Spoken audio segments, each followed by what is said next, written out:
এখন আমরা 82 নম্বর পাতা নিয়ে আলোচনা করব। 1 নম্বর প্রশ্নটি হলো বিভিন্ন সঞ্চয়জাত ভূমিরূপ গঠিত হয় যে প্রক্রিয়ায়, উত্তরটি হলো আরোহণ প্রক্রিয়ায়। 2 নম্বর প্রশ্নটি হলো জলপ্রপাতের পাদদেশে জলাঘাতে গঠিত গর্ত যথাক্রমে খ প্রপাতকূপ। 3 নম্বর প্রশ্নটি হলো হিমালয় পর্বতের নীলকণ্ঠ শৃঙ্গ একটি ঘ পিরামিড চূড়া। 4 নম্বর প্রশ্নটি হলো ঋতুভিত্তিক প্রবাহিত সাময়িক বায়ু হলো খ মৌসুমী বায়ু। 5 নম্বর প্রশ্নটি হলো শৈলোৎকাপ বৃষ্টিপাত সংঘটিত হয় পর্বতের ক প্রতিবাদ ঢালে। 6 নম্বর প্রশ্নটি হলো একটি উষ্ণ স্রোতের উদাহরণ হলো খ নিরক্ষীয় স্রোত। 7 নম্বর প্রশ্নটি হলো ফ্লাই অ্যাশ কোন প্রকার বর্জ্যের উদাহরণ, উত্তরটি হলো শিল্প। 8 নম্বর প্রশ্নটি হলো কারেওয়া মৃত্তিকা দেখা যায় ঘ কাশ্মীর উপত্যকায়। 9 নম্বর প্রশ্নটি হলো ভারতের বৃহত্তম সেচকাল কোনটি, গোয়ার দাগে অ্যান্সারটি হবে ইন্দিরা গান্ধী ক্যানেল। 10 নম্বর হলো কর্ণাটকে আম্রবৃষ্টিকে বলা হয় ঘ চেরি ব্লোজম। 11 নম্বর প্রশ্নটি হলো ভারতের চা গবেষণাগারটি অবস্থিত ক জোরহাট। 12 নম্বর প্রশ্নটি হলো যে শিল্পের জন্য সল্টলেকের সেক্টর 5 বিখ্যাত ঘ তথ্য প্রযুক্তি শিল্প। 13 নম্বর প্রশ্নটি হলো ভারতের সর্বাধিক স্বাক্ষর রাজ্য কেরল।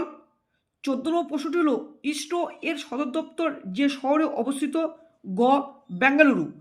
এখন আমরা 2.2 দাগের অ্যান্সারগুলি নিয়ে আলোচনা করব।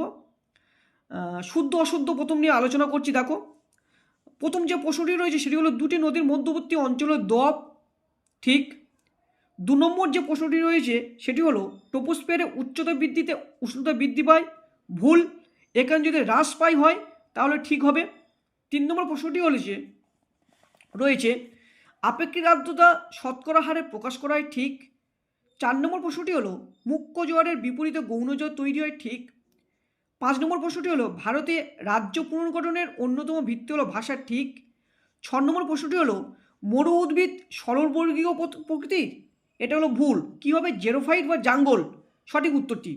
7 নম্বর প্রশ্নটি হলো হীরক চতুর্ভুজ রেল যোগাযোগ ব্যবস্থার সাথে যুক্ত, ঠিক।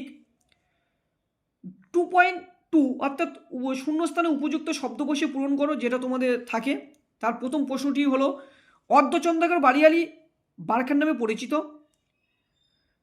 ওজোন বায়ুস্তরকে পৃথিবীর ছাতা বলা হয়। 3 নম্বর প্রশ্নটি হলো বৃষ্টিমাপক যন্ত্রটি হলো রেনগজ। 4 নম্বর প্রশ্নটি হলো নর্মদা পশ্চিম বাহিনী নদীর উদাহরণ। 5 নম্বর প্রশ্নটি হলো নীলগিরি পর্বতের সর্বোচ্চ শৃঙ্গ দদাবেতা। 6 নম্বর প্রশ্নটি হলো ঝুম চাষ হলো এক প্রকার স্থানান্তর কৃষি।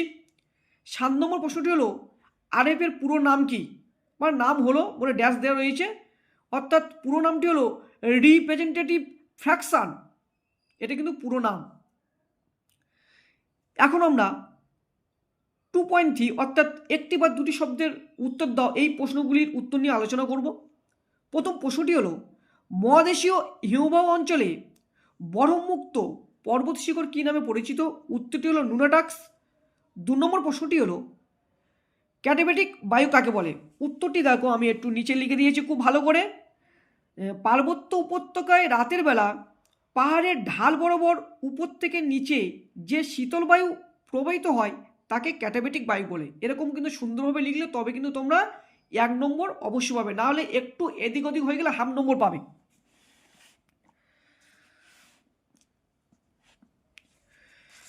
3 নম্বর প্রশ্নটি হলো পৃথিবীর বৃহত্তম মগ্নচড়াটির নাম লেখো, উত্তরটি হলো গ্যানব্যাক মগ্নচড়া।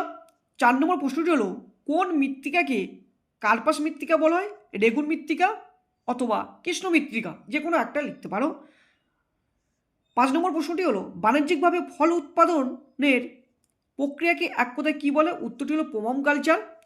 6 নম্বর প্রশ্নটি হলো শিকড় আলগা শিল্পের একটি উদাহরণ দাও, উত্তরটি হলো কার্পাস বাস্তবায়ন শিল্প। 7 নম্বর প্রশ্নটি হলো মোট জনসংখ্যার বিচারে ভারতের কোন রাজ্য প্রথম, উত্তরটি হলো উত্তরপ্রদেশ। 8 নম্বর প্রশ্নটি হলো উপগ্রহ চিত্র কোন রূপে প্রকাশ করা হয়, উত্তরটি হলো ডিজিটাল রূপে প্রকাশ করা হয়। এখন আমরা 2.4 অর্থাৎ বাম দিক ও ডান দিক স্তম্ভগুলি মিলিয়ে দেখব কি হয়। এল নিনো হবে খ্রিস্টপূর্ব, মেঘালয় হবে শিলং, পাঞ্জাব হবে সবুজ বিপ্লব অর্থাৎ গোম দিয়ে সবুজ বিপ্লব শুরু হয়েছিল পাঞ্জাবে, দেরাদুন হবে সার্ভে অফ ইন্ডিয়া। এই আমাদের 81 নম্বর পেজটি শেষ হলো।